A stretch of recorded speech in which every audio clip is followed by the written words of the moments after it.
வணக்கம். வில்லம்பு செய்திகள். திருவள்ளூர் அடுத்த வயலூர் கிராமத்தில் அமைந்துள்ள 1000 ஆண்டுகள் பழமையான பிரசித்தி பெற்ற ஸ்ரீ சேமாத்தம்மன், மந்தவெளியம்மன் மற்றும் விக்ன விநாயகர் உள்ளிட்ட 5 கோவில்களிலும் ஒரே நேரத்தில் மகா கும்பாபிஷேகம் விழா கோலாகலமாக நடைபெற்றது. இதில் ஏராளமான பக்தர்கள் கலந்து கொண்டு சுவாமி தரிசனம் பெற்றனர். திருவள்ளூர் மாவட்டம் கடம்பத்தூர் அடுத்த வயலூர் கிராமத்தில் அமைந்துள்ள 1000 ஆண்டுகள் பழமையான பிரசித்தி பெற்ற சேமாத்தம்மன், மந்தவெளி அம்மன் மற்றும் விக்ன விநாயகர், பீமேஸ்வரர், சொர்ணாம்பிகை, நவ கிரகம் உள்ளிட்ட 5 கோவில்களும் புதிதாக புனரமைத்து கும்பாபிஷேகம் நடத்த முடிவு செய்யப்பட்டது. அதன்படி அனைத்து கோவில்களும் 30 லட்சம் ரூபாய் அளவில் புதிதாக புதுப்பிக்கப்பட்டு பணிகள் முடிவடைந்த நிலையில் 5 கோவில்களுக்கும் ஒரே நாளில் கும்பாபிஷேகம் நடத்துவதற்கான பந்தல் கால் முகூர்த்தம் கடந்த மாதம் வியாழக்கிழமை 27ஆம் தேதி தொடங்கியது. சேமாத்தம்மன் கோவில் அருகில் 33 குண்டங்கள் கொண்ட யாகசாலை அமைக்கப்பட்டு மகா கணபதி ஹோமத்துடன் பூஜைகள் தொடங்கின. அதனைத் தொடர்ந்து லட்சுமி பூஜை, கோமாதா பூஜை, மகா கணபதி ஹோமம், மகா லட்சுமி ஓமம், நவ கிரக ஓமம், பூர்ணகிரி துபாய் நைவேத்தியம் ஆராதனை நடைபெற்றது. கும்பாபிஷேக விழாவான இன்று காலை 6 காலை யாக பூஜை செய்யப்பட்டது. பின்னர் 9:30 மணிக்கு யாகசாலையிலிருந்து புனித நீர் எடுத்து வரப்பட்டு கோவில்களின் கோபுர விமான கலசத்தின் மீது புனித நீர் ஊற்றப்பட்டு 5 கோவில்களிலும் ஒரே நேரத்தில் கும்பாபிஷேகம் நடைபெற்றது. கோவில் கோபுரத்தின் மீதுள்ள கலசத்தின் மீது புனித நீரால் அபிஷேகம் செய்யும் முன்பாக வாகனத்தில் 5 கருடங்கள் வட்டமிட்டு ஆசிர்வதித்தது கண்டு பக்தர்கள் பரவசமடைந்து கோவிந்தா கோவிந்தா என்று கோஷமிட்டனர்.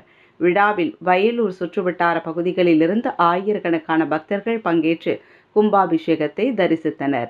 அவர்கள் மீது புனித நீர் தெளிக்கப்பட்டது. விழாவையொட்டி பக்தர்களுக்கு அறுசுவை அன்னதானம் வழங்கப்பட்டது.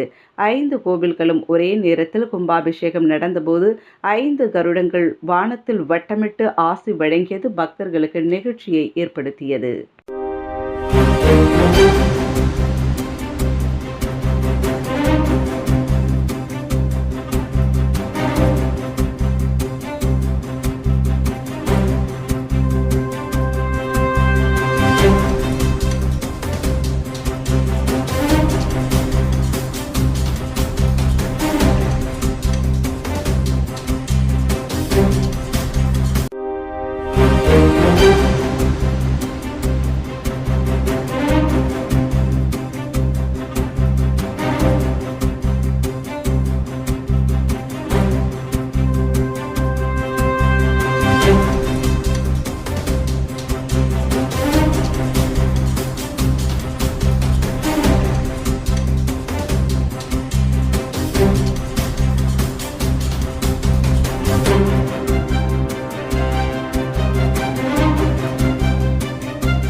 உடனுக்குடன் செய்திகளை தெரிந்து கொள்ள வில்லம்பு சேனலை சப்ஸ்கிரைப் செய்யவும்.